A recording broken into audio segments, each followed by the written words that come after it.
శ్రీ గురుభ్యో నమః. మకర రాశి జాతకులకి శుభగ్రహ గురువు 119 రోజుల పాటు వక్ర సంచారం చేస్తున్న కారణంగా తీసుకోవాల్సినటువంటి జాగ్రత్తలు ఏమిటో క్లుప్తంగా తెలియజేయబోతున్నా. ఇక శుభగ్రహ గురువు ప్రస్తుతం మకర రాశి జాతకులకి 5వ స్థానంలో వృషభ రాశిలో సంచారం చేస్తున్నాడు. ప్రతి సంవత్సరం కూడా 125 రోజుల వరకు ఈ తిరోగమనం ఉంటుంది గురువుకి. ఒక్కొక్కసారి కొంచెం తక్కువ కూడా ఉండొచ్చు. ఈ క్రమంలో 2024 అక్టోబర్ 9వ తేదీ వృషభ రాశిలో మృగశిర నక్షత్ర 2వ పాదంలో సంచారం చేస్తున్న గురువుకి వక్రం ప్రారంభమవుతుంది 9వ తేదీ మధ్యాహ్నం 2:04 ఆ తర్వాత అక్టోబర్ 26వ తేదీకి మృగశిర 2వ పాదం నుంచి 1వ పాదంలోకి వస్తాడు. నవంబర్ 23కి రోహిణి 4వ పాదంలోకి వస్తాడు. అంటే స్టెప్ బై స్టెప్ కిందకు వస్తుంటాడు. డిసెంబర్ 23కి రోహిణి 3వ పాదంలోకి వస్తాడు. అలా వస్తూ 2025 ఫిబ్రవరి 4వ తేదీ మధ్యాహ్నం 12:45 వక్రం పూర్తి చేసుకొని మన రుజు మార్గంలో ప్రయాణం చేస్తాడు. ఈ వక్ర సంచారంలో హీఈస్ వెరీ పవర్ఫుల్ కనుక ఒక్కోసారి చాలా జాగ్రత్తగా మనం ఉండాలి. గురువు మనకి ఏమిస్తాడు? చక్కని శ్రేయస్సును అందిస్తాడు. విశాలమైనటువంటి దృక్పథాన్ని కూడా అందిస్తాడు. అదృష్టాన్ని వెంట తీసుకొచ్చే విధంగా ప్రయత్నం చేస్తుంటాడు. మీరు ముందుకు వెళ్ళాలంటే సరైనటువంటి ఆశావాదంతో ముందుకు వెళ్ళాలి. అలాంటి ఆశావాదం గల శక్తి కూడా కొంతమందికి ఉంటుంది, కొంతమందికి ఉండదు. అలాంటి శక్తి సంపన్నం కూడా గురువే అనుగ్రహిస్తుంటాడు. ఇక చక్కటి జ్ఞానం, దీంతోపాటు ఆధ్యాత్మికత, దాతృత్వం, విద్యాజ్ఞానం, విద్యాబుద్ధులు అలవట్టం, విద్యలో చాలా తారాస్థాయిలోకి వెళ్ళటం, విద్యాభివృద్ధి, ఆర్థికాభివృద్ధి, కేవలం విద్య ఒకటే కాదు, డబ్బులు కూడా. కాబట్టి ఆర్థికాభివృద్ధి, క్రమశిక్షణతో నడుచుకోవటం, ఆచరణాత్మకత, క్రియాశీల నిర్మాణం, ఇది మెయిన్. ఎందుకంటే ఈ క్రియాశీల నిర్మాణం లేకపోతే ఎందుకు పనికిరారు. శీఘ్రమైన ఆలోచనలు,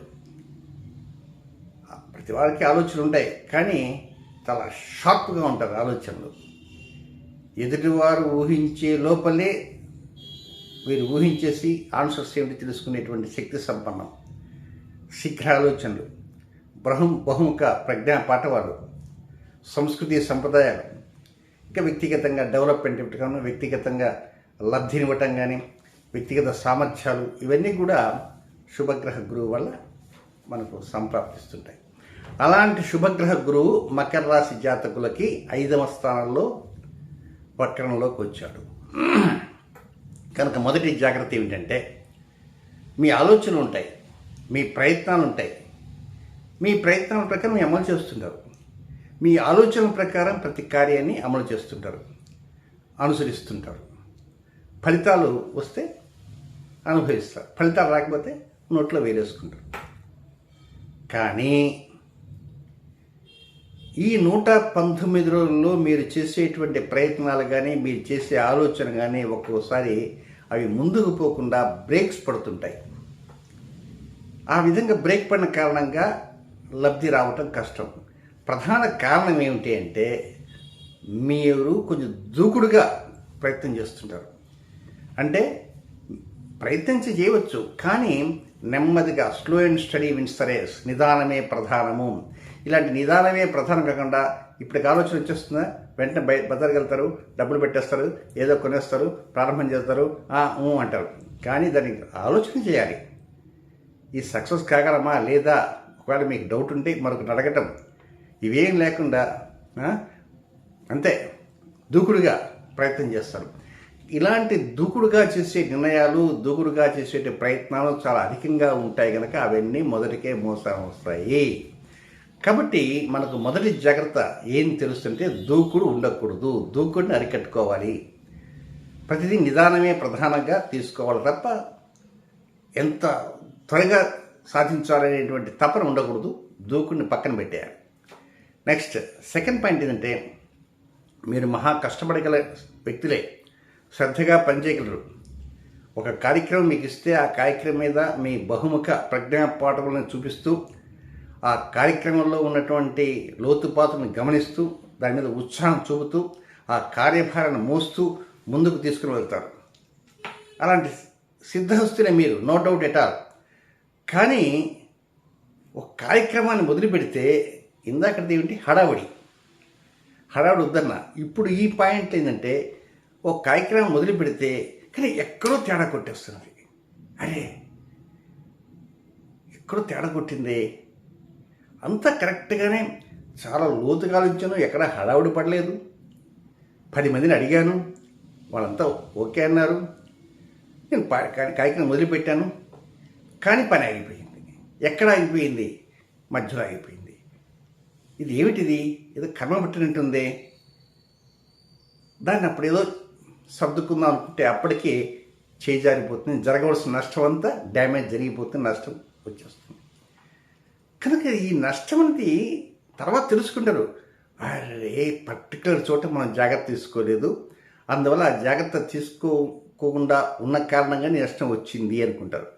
కనుక ఈ రెండవ పాయింట్లో మనం ఏం తెలుసుకోవాలి అంటే, ఒక కార్యక్రమాన్ని మీరు ప్రారంభం చేసే సమయంలో ఆ కార్యక్రమం ఒక 40 రోజులు, 50 రోజులు, 2 నెలల్లో పడుతునుకుంటే దాంట్లో ఉండేటువంటి మెరిట్స్ ప్రకారం చూసుకుంటారు. కానీ డీమెరిట్స్ ఏమిటి?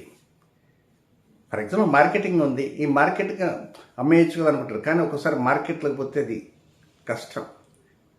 కనుక ఎన్నో ప్రాబ్లమ్స్ ఉంటాయి, ఒక మార్కెటింగే కాదు. కనుక ఎక్కడైతే బ్రేక్స్ పడతాయో అనేది ముందే ఆలోచన చేయాలి.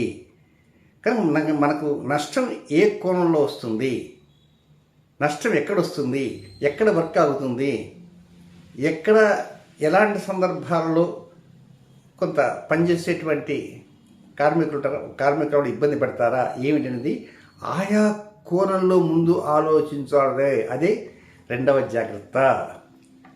కనుక కేవలం ప్రారంభం చేసాం, డబ్బు పెట్టాం, ఇన్వెస్ట్ చేసాం, పని పోతుంది, మధ్యలో అయిపోతుంది. కనుక ఉన్నటువంటి ఫాల్ట్స్ ఎక్కడ దొరుకుతాయి అవి కూడా మీరు గమనించాలి. ముఖ్యంగా మకర రాశి జాతకులకి ఇవి ఎక్కువగా కనబడతాయి. నెక్స్ట్ మూడవ పాయింట్, మీ జీవిత భాగస్వామి కావచ్చు, జీవిత భాగస్వామి అంటే భార్య కావచ్చు, దంపతులు కావచ్చు, వ్యాపార భాగస్వాములు, లేదా ఒక చిన్న కార్యక్రమం చేద్దాం అనుకుంటారు 3 నెలలు 4 నెలలు. ఆ కార్యక్రమం మరొక వ్యక్తితో కలిసి భాగస్వామిగా చేర్చుకొని వెళ్ళాలి అనేటువంటి తాపత్రయంతో ఉన్నారనుకోండి, చేస్తారు. కానీ మధ్యలోనే మెలిక వచ్చి ఆ ఇద్దరి మధ్య మనస్పర్ధలు ఏర్పడి ఆ మెలిక పెరిగి పక్కన పడి చివరికి ఏమవుతుందంటే ఆభాసపడి పడుతుంది. మొదటికే మోసం వస్తుంది, చీలికలు ఏర్పడతాయి. అనుమానం అంటే ఏమీ లేదు. కనుక ఇప్పుడు జాగ్రత్త ఏమిటి అంటే, భాగస్వాములు దంపతులుగా ఉండేవారు ఏదో కార్యక్రమం చేద్దామనుకున్నారు, ఇల్లు కట్టాలనుకున్నారు, ఇద్దరు కలిసి ఆలోచన చేశారు దంపతులు. అలాగే ప్రేమికులుగా ఉండేవారు ఏదో కార్యక్రమం చేద్దాం అనుకుంటారు. ప్రేమికులుగా ఉండేవారు మా నాన్నగారు తిట్ట మాట్లాడతారంటే మా నాన్నగారు తిట్ట మాట్లాడితే ఏదో అనుకోవాలి. అనుకున్నప్పుడు మా నాన్నగారు ఇప్పుడు నో అంటే అప్పుడు ఏంటి, మా నాన్నగారు నో అంటే నో ఏంటి, ఇట్లా మీరే ముందు ఆలోచన చేసి అవన్నీ చేయాలి. కనుక భాగస్వామి అన్నప్పుడు ఎదుటి వ్యక్తి యొక్క మెంటాలిటీ ఏమిటిని అబ్జర్వ్ చేయాలి. గుడ్డిగా ఎదుటి వ్యక్తిని భాగస్వామిగా చేర్చుకోకూడదు. కనుక ఇతని మనస్తత్వం ఏమిటి, ఇతని క్యారెక్టర్ ఏమిటి, ఇతని మధ్యలో ముంచేవాడా, తేల్చేవాడా, లేక ముంచకుండా తేల్చకుండా నిద్రపోయేవాడా ఏమిటి అనేటువంటి చాలా లోతుగా ఆలోచన చేయాలి. కాబట్టి ఆ భాగస్వామి యొక్క ఆశయాలు ఏమిటి, ఆ భాగస్వామి యొక్క లక్ష్యాలు ఏమిటి, ఈ దిశలో మీరు ఆలోచన చేయాలి. ఆ దిశలో ఆలోచన తీయాలంటే అది కూడా జాగ్రత్త తీసుకోవాలి. కనుక ఆ భాగస్వామి యొక్క లక్షణాలు ఏమిటి, క్యారెక్టరిస్టిక్స్ ఏమిటి అనే దాని మీద మీరు కుస్తీ పట్టి జాగ్రత్తలు తీసుకుంటూ సరైన నిర్ణయాలు తీసుకుంటూ అప్పుడు మాత్రమే ప్రారంభించాలి తప్ప గుడ్డిగా దూకుడుగా ప్రారంభం చేయకూడదు. అయితే ఈ దూకుడుగా చేసేటప్పుడు నిర్ణయాలు తీసుకున్నప్పుడు అవతల భాగస్వామి ఎంతవరకు మనకు చేదోడు వాదోడుగా నిలుస్తాడు. ఒక్కొక్క భాగస్వామి నేనున్నానయ్యా బాబు నీకు ఇబ్బంది అంటాడా, పోయి ముసుగుదని పడుకుంటాడు. ఏమండి ప్రాణం మీద కూర్చోండి, నన్ను నిద్ర వస్తుంది, రాత్రంతా నిద్ర లేదు, 2 రోజులు నిద్ర లేదు, అప్పుడు ఏం చేస్తాం? కాబట్టి అతను ఎంతవరకు మనకు చేదోరవాదుగా నిలుస్తాడు, ఆయన మనకు ఎంతవరకు సహాయ సహకారాలు అందిస్తాడు అనేటువంటి కోణంలో ఆలోచన చేయాలి. అలా ఆలోచన చేయాలంటే అది జాగ్రత్త ఉండి తీరాలి. ఇక నెక్స్ట్ 4వ జాగ్రత్త. 4వ జాగ్రత్త అంటే ఇది ఒక్కోసారి ముఖ్యంగా మీకు పని ఒత్తిడి ఎక్కువగా ఉంటుంది, ఉద్యోగ భారం ఎక్కువగా ఉంటుంది.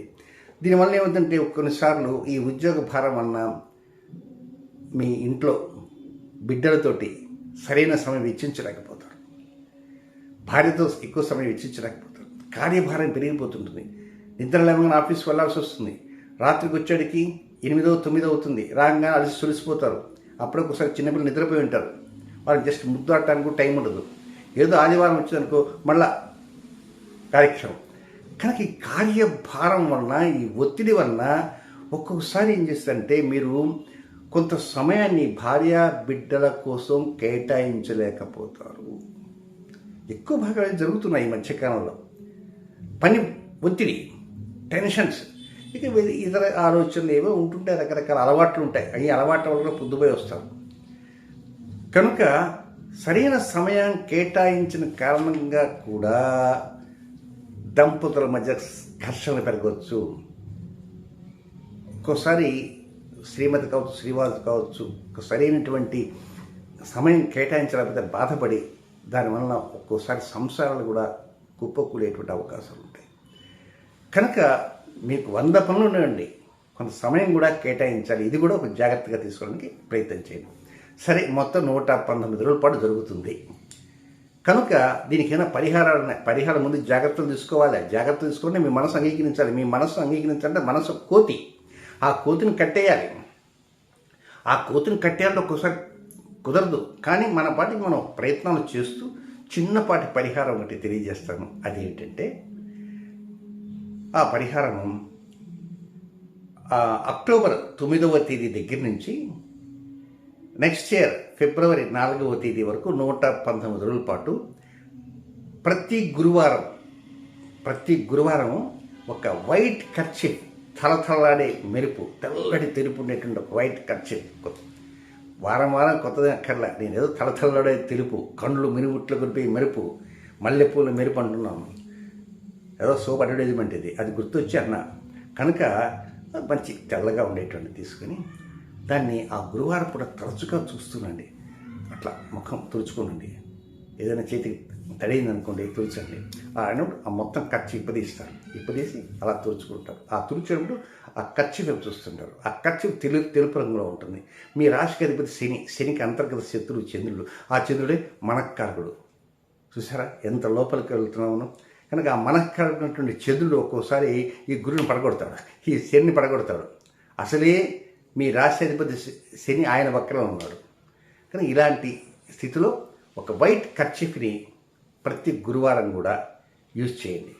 మళ్ళీ నెక్స్ట్ వీక్ దాన్ని వాష్ చేసుకోండి, చక్కగా వాడుతూనండి. ఈ ప్రకారంగా ప్రతి గురువారం కూడా వైట్ కర్చీఫ్తో చేస్తూ ఉంటే ఉదయం సూర్యోదయం సూర్యాస్తమయం దాకా, మన రాత్రి అక్కర్లే, డే టైం మాత్రం చేస్తూ ఉండండి. చక్కగా మరికొంత మేలైన రీతిలో అనుకూలతలు, అవకాశాలు వస్తాయి. మీ అంతటి మీరే ఏదో ప్రకారంగా జాగ్రత్తలు తీసుకోవాలనేటువంటి తపన మీరు మెదులుతుందన్నమాట. కనుక దాని ప్రకారంగా గురుగ్రహ వక్రగమనంలో వచ్చే సమస్యలు తీరటానికి అవకాశం ఉంటుంది. శుభం.